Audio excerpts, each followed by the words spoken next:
샬롬, 거래와 기술 6번째 제3장 성장.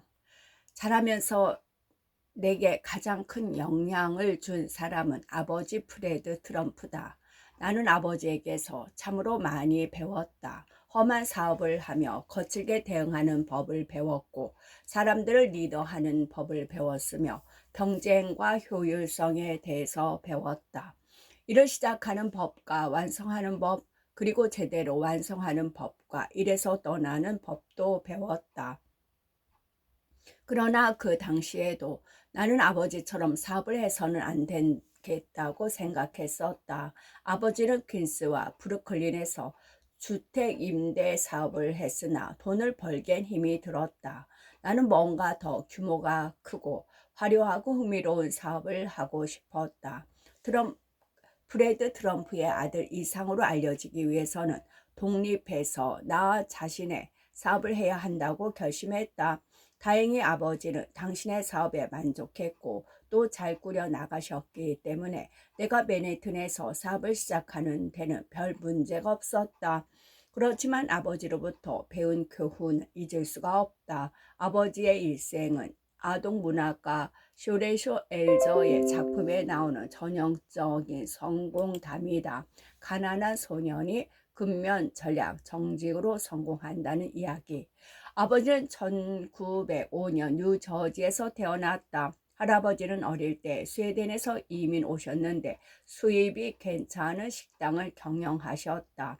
그러나 고생을 많이 한 데다 술을 너무 많이 마셨기 때문에 아버지가 겨우 11살 때 할아버지는 돌아가셨다. 할머니 엘리자베스는 세 자녀를 키우기 위해 재봉일을 해야 했다. 고모 엘리자베스는 그때 16살이었고 삼촌 존은 9살이었다. 아버지는 자식들 중 가운데였으나 큰 아들이었기 때문에 가장 노릇을 해야 했다. 할아버지가 돌아가시자마자 아버지는 과일 가게 배달에서부터 구두 닦기 건축공사장에서 제목 나르기 등 온갖 허드렛 일을 시작했다. 아버지는 건축에 관심이 깊어 고등학교 때는 목수가 되기 위한 야간 강좌를 들었다. 설계도 읽기, 측량과 설계를 배웠다. 16살 때 처음으로 이웃집에 주문을 받아 차 2대가 들어갈 수 있는 차고를 지었다. 그 당시는 중산층의 시민들이 자가용을 구입하기 시작하던 시기로 아버지는 곧 평판이 좋은 $50짜리 자국 건축 회사를 설립했다. 아버지는 1922년에 고등학교를 졸업했으나 가족들을 부양했기 때문에 대학 진학은 꿈도 꾸지 못했다. 대신 퀸스에 있는 주택 건축업자의 목수 조수로 일을 시작했다. 아버지는 아주 솜씨가 좋은데다 다른 장점들도 갖추고 있었다. 매우 총명해서 9개의 칼럼 기사를 한 문장도 틀리지 않고 외울 정도였다. 다른 목수들은 대부분 공부를 하지 못했지만 아버지는 야간에 목수 일을 배웠기 때문에 강철판을 이용해 석가래를 세우는 방법 등 일을 쉽게 하는 요령을 배울 수가 있었다.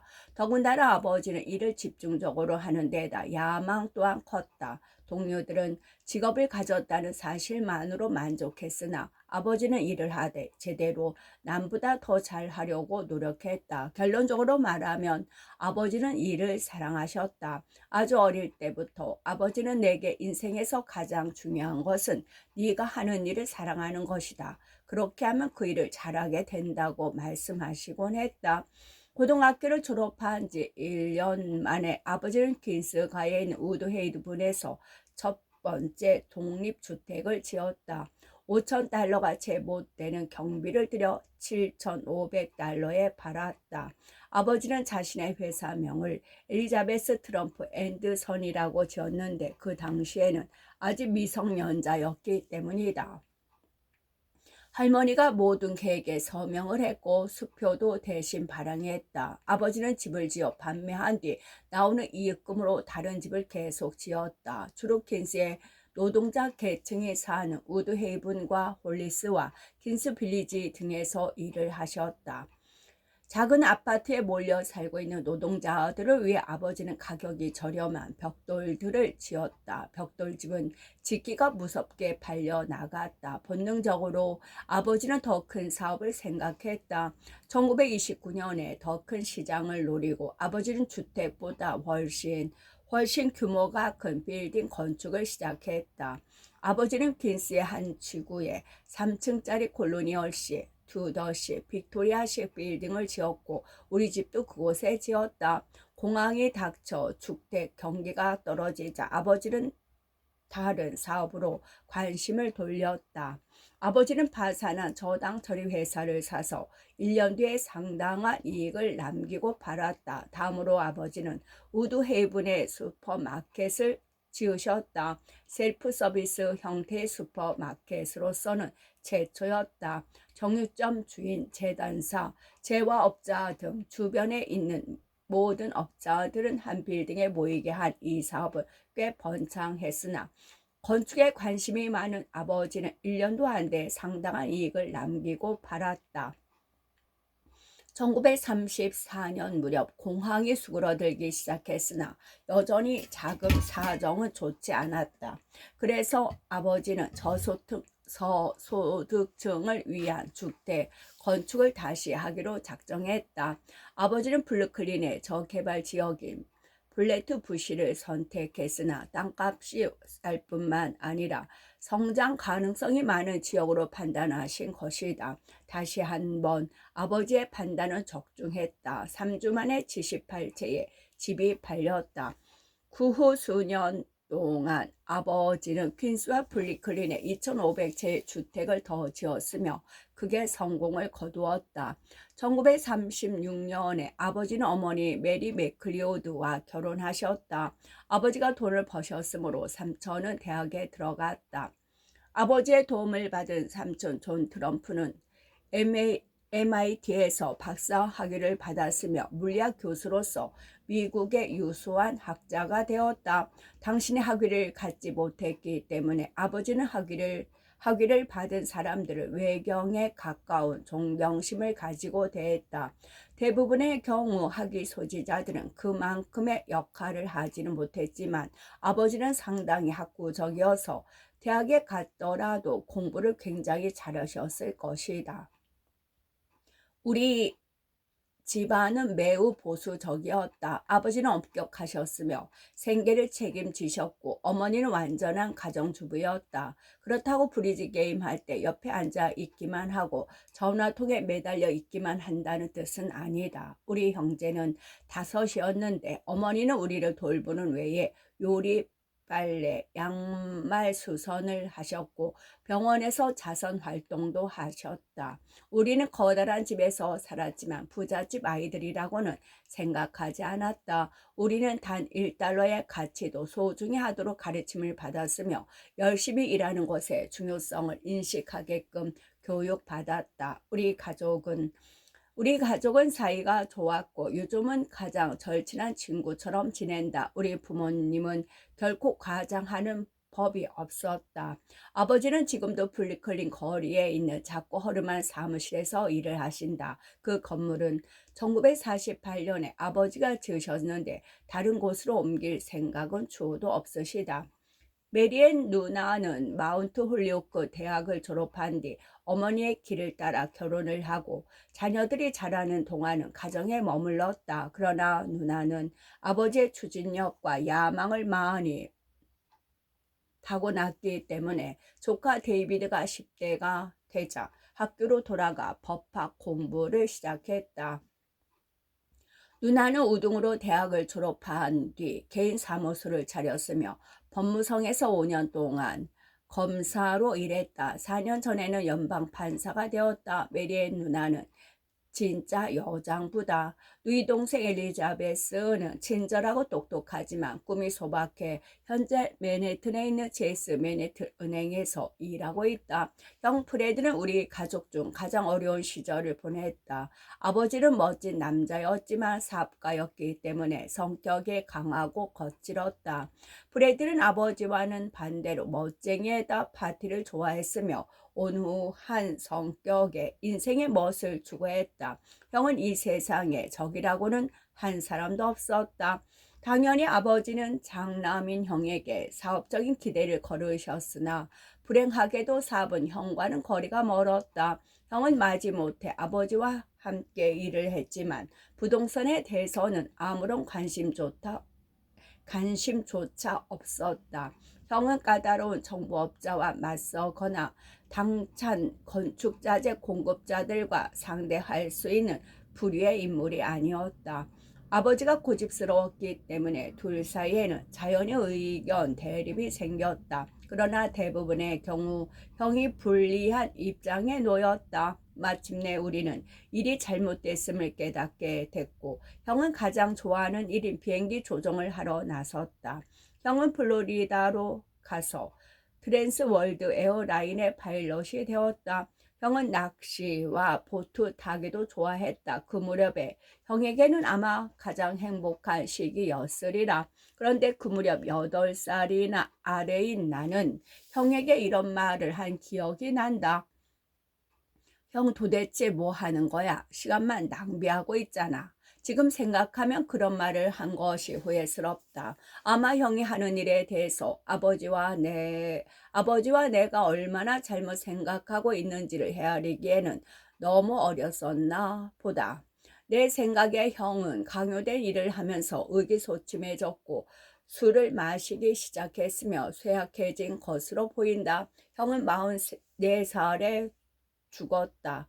형과 같이 훌륭한 사람이 자신의 참 자아를 발견하지 못했다는 사실은 매우 슬픈 일이다.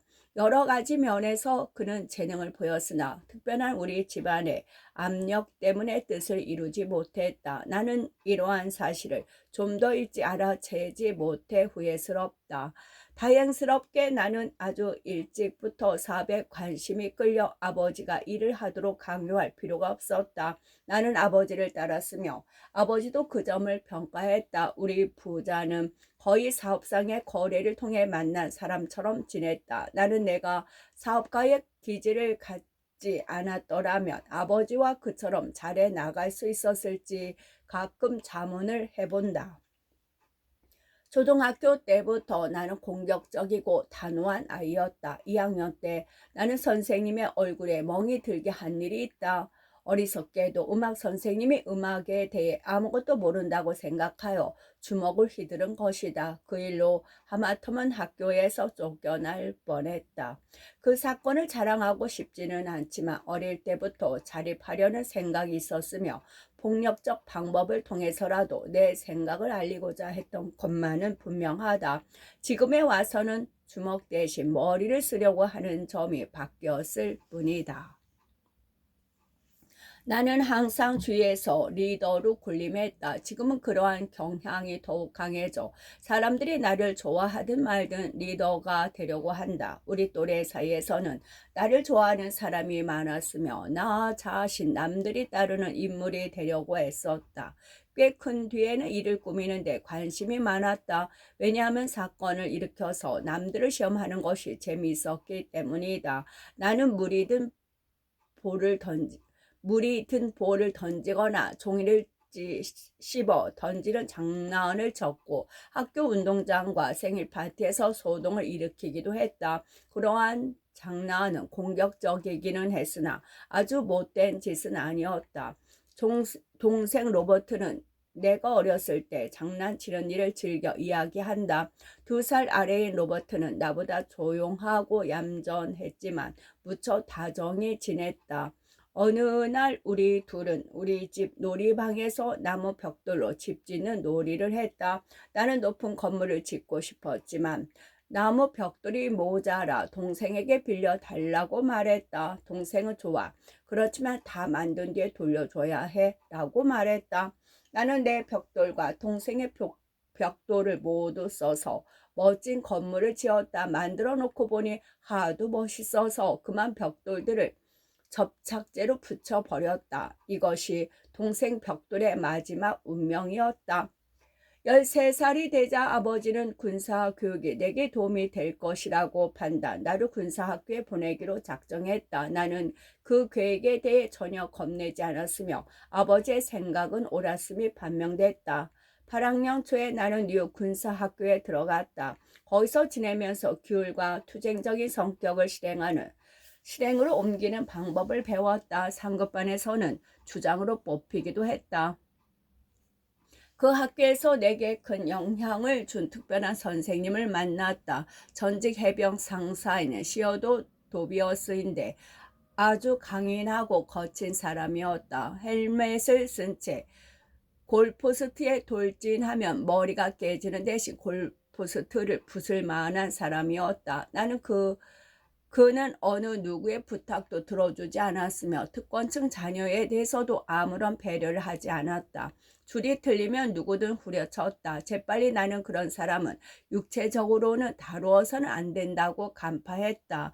운이 나쁜 동료들이 몇몇 그 방법을 택했다가 도비어스의 눈밖에 나고 말았다. 동료들의 대부분은 반대 방식으로 접근, 바보들이 되고 말았다. 도비어스가 무엇을 시키든 고분고분했다. 나는 제3의 방식을 선택했고 머리를 짜내 도비어스를 살폈다. 어떻게 그를 내 편으로 끌어넣을까 궁리했다. 내가 운동을 잘한 것이 도움이 됐다. 그는 야구 코치였고 나는 팀의 주장이었기 때문이다. 나는 그를 다루는 방식을 터득했다. 그 방법이란 내가 그의 권위를 존중하고 있음을 넌지시 알리는 것이었다. 도비어스는 나를 억지로 위협하지 않았다. 미묘한 균형이 지속된 셈이다. 힘이 센 사람들이 보통 그렇듯이 도비어스도 약점을 발견하면 뒤통수를 노리는 습관이 있었다. 반면 상대방이 강하지만 공격할 의사가 없음을 눈치채면 상대방을 남자로서 대접한다. 사고에 의해서라기보다는 본능적으로 이러한 사실을 간파한 뒤 우리는 아주 친해졌다. 열심히 노력했다고는 할 수 없어도 나는 괜찮은 학생이었다. 공부에 크게 흥미가 있는 편은 아니었기 때문에 학교에서 잘 지낸 배경에는 운이 좋았던 측면도 있다. 일찍부터 나는 학업이란 졸업 후에 행할 메인 이벤트를 위한 예비 단체에 불과하다는 사실을 깨닫고 있었다. 걷기 시작할 무렵부터 나는 아버지와 함께 건축 공사장에 가곤 했다. 로버트와 나는 함께 붙어 다니며 빈 소다 수병을 찾아 가게에 넘겨주고 푼돈을 받기도 했다.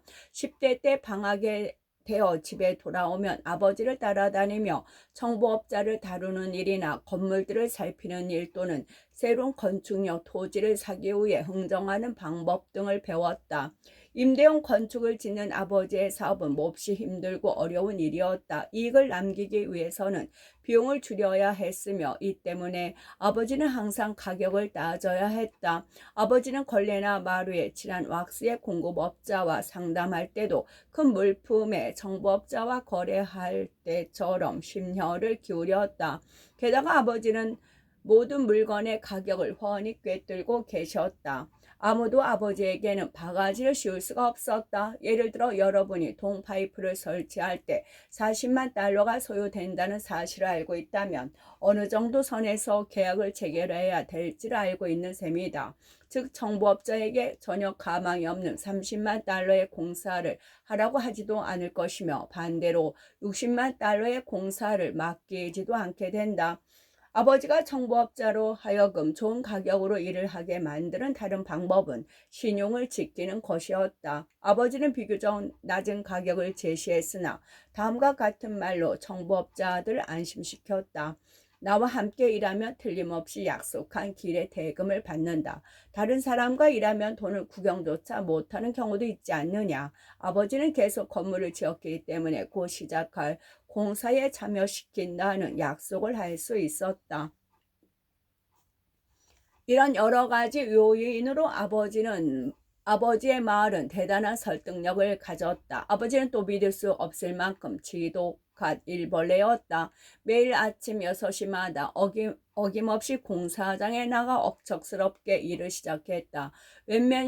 원맨쇼를 하는 거나 마찬가지였다. 누군가 아버지 생각대로 일을 하지 않으면 당장 뛰어들어 일을 끝내버리기 일쑤였다. 어떤 일이 똑같이 반복되는 것을 보며 흥이 나지 않을 수가 없다. 아버지가 플래트부시에서 빌딩을 짓기 시작했을 때 근처에서 2명의 경쟁업자가 건물 공사를 시작했었다. 변함없이 아버지는 경쟁업자들로부터 3, 4개월 앞서 공사를 마무리 지었다. 그럼에도 아버지가 지은 아파트는 경쟁업자의 아파트보다 외양이 멋진 것은 물론 공간도 훨씬 넓었다. 임대가 잘 안 되는 때였으나 아버지가 지은 아파트는 곧 임대가 완료됐다. 마지막에는 경쟁업자들이 하나둘 또는 전부가 파산하기 마련이고 그럴 즈음엔 아버지가 끼어들어 경쟁업체를 매입해 버린다. 나는 이 같은 시나리오를 여러 번 목격했다.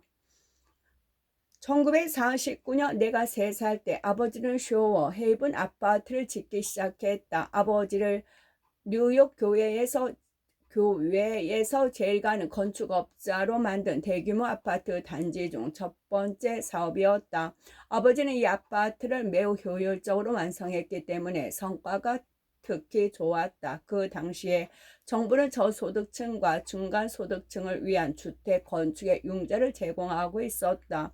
아버지는 1,030만 달러를 융자 받았는데 여기에는 연방주택관리국이 평가한 건축업자의 이익 7.5%가 포함됐다. 그러나 아버지는 청부업자들을 독려하고 자재 공급업자들과 열심히 상담을 벌인 덕분에 공기를 예정보다 단축했을 뿐 아니라 건축비도 예상보다 거의 100만 달러나 절약했다. 횡재라는 말은 아버지 같은 사람들이 노력과 경쟁을 통해 얻는 이익을 묘사하는 데 딱 들어맞는 표현이다. 그러나 그런 이익이 아무 때나 생기는 것은 아니다. 아무튼 아버지는 오늘날에는 생각조차 할 수 없는 저소득층과 중상층을 위한 아파트를 수천 채 지었다. 오늘날은 수익성이 신통찮고 정부의 보조금마저 없어져 그런 건축 사업을 벌리기가 힘들어졌다. 오늘날까지 퀸스와 브루클린에 있는 트럼프 아파트는 뉴욕에서 가장 가격이 적당한 주거 지역으로 평가받고 있다. 1964년 뉴욕 군사학교를 졸업한 뒤 나는 사우스 캘리포니아 대학의 영화학교에 들어가고 싶은 생각에 한동안 빠졌었다. 영화의 멋에 매료된 데다 샘 골드윈, 데릴 자누크 그리고 특히 루이스 메이와 같은 사람들을 존경했기 때문이다. 그러나 결국 부동산이 훨씬 더 좋은 사업이라고 결심하게 됐다. 집에서 멀리 떠나기 싫었기 때문에 우선 브롱크스에 있는 포덤 대학에 다니기 시작했다. 나는 학교를 경영하고 있는 예수의 선교사들과 아주 사이가 좋았다. 2년이 지난 뒤 학교에 다니는 동안에는 재고가 돼야 한다는 생각을 품게 되었다. 그래서 펜실베니아 대학의 와튼 파이낸스 스쿨에 응시해서 합격했다. 그 당시 와튼 스쿨은 사업을 하려는 사람들에게는 필수 코스였다. 하버드 비즈니스 스쿨도 많은 경영인을 배출했으나 진짜 사업가들은 와튼에서 배우고 싶어 했다. 슐 스타인버그, 레널드 로더, 론 퍼를먼 등 이 학교 출신 사업가들은 헤아릴 수 없을 만큼 많다. 와튼에서 배운 가장 중요한 것은 아마 학문적인 업적에 크게 영향을 받지 말라는 사실일 게다. 얼마 되지 않아 나는 동급생들이 두려워할 대상도 아니며 뛰어나게 특별하지도 않다는 사실을 알아차렸고 그들과 순조롭게 실력을 겨루게 되었다. 또 하나 중요한 사실은 내가 받은 와튼의 학위다. 나는 그 학위를 특별하게 생각하지는 않았으나 거래를 하는 많은 사람들은 상당히 높은 평가를 했고 그 때문에 굉장한 특권을 가진 것으로 여겨졌다. 그래서 나는 와튼에서 공부한 것을 매우 기쁘게 생각하고 있다.